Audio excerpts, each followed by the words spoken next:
On descend un tout petit peu.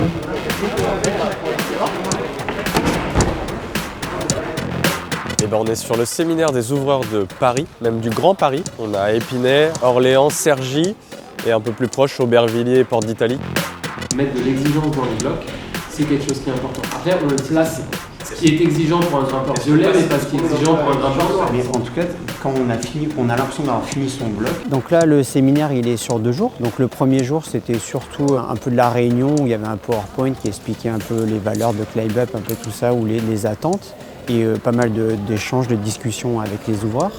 Après, en fin d'après-midi, on allait grimper dans une salle concurrente. Le but de cette sortie, c'est déjà de partager un moment d'escalade ensemble parce que les ouvreurs se connaissent bien dans les salles mais ne connaissent pas forcément les ouvreurs des autres salles. Et aussi de garder une veille sur ce qui se passe dans la concurrence. Comme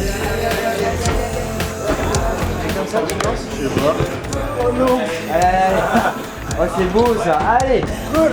Oh, il garde le pied. Allez, pousse. Là, c'est l'impression que t'es un lycée.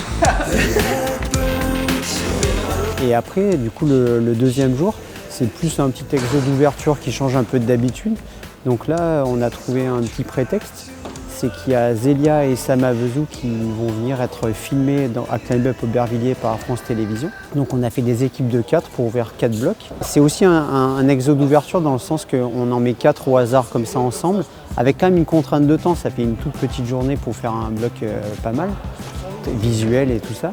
Donc c'est de voir comment ils réagissaient. Nous, en fait, avec Jérôme Pouvreau, on ne faisait pas partie des équipes, mais on était là un peu comme électron libre pour les voir fonctionner. Il n'y a rien dans la main droite. Ah oui, mais je pense que si tu la verticalises un peu. Là, ce qui est dur, c'est de tenir l'arrivée. Donc, tu as intérêt de chanter. Alors que si tu as un énorme bac d'arrivée, même quand tu es fort, tu as intérêt de ne pas chanter. Tu prends plus de risques à chanter que d'aller dans le bac d'arrivée. Un volume diamant au niveau du tu prends en dessous là. Tu vas chercher en dessous. Moi, j'essaye un petit peu d'orienter des fois, mais j'aime bien les laisser faire et aller au bout de leurs idées. Là, dans le ressenti, c'est qu'on est moins dans l'axe du ballon qu'on doit prendre. Il faudrait juste redécaler un peu. Même un peu plus haut en fait. Dans le noir, ils sont partis un peu à contre-nature, on va dire, du profil. Et voilà, après, ouais, je les ai juste un petit peu orientés. Moi, j'ai un peu déplacé le problème. Là, tu perds l'équilibre, tu vas là-bas. Là, tu perds l'équilibre, tu es obligé de revenir là. Et vu que tu as la bonne gîte, tu vois, et bah, du coup, ça te fait vite.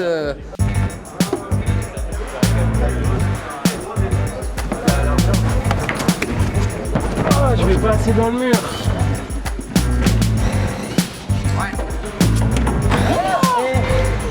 À 11h. J'aime bien 11h. Tout doit être à 11h.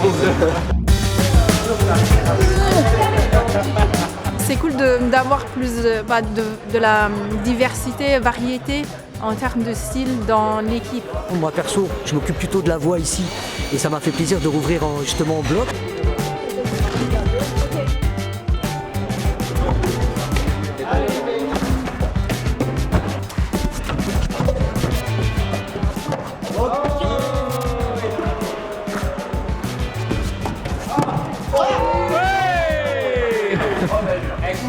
Allez, encore, allez, bats-toi, allez.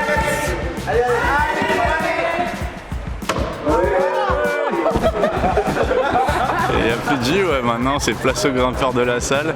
Nous on a fait le taf, petite bière et puis après c'est aux grimpeurs de la salle de profiter des blocs quoi.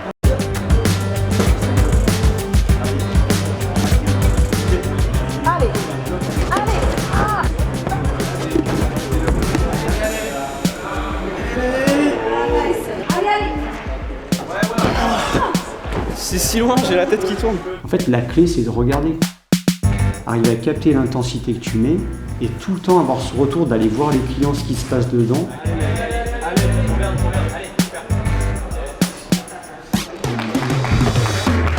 Allez, attention, bien silence s'il vous plaît. Et action!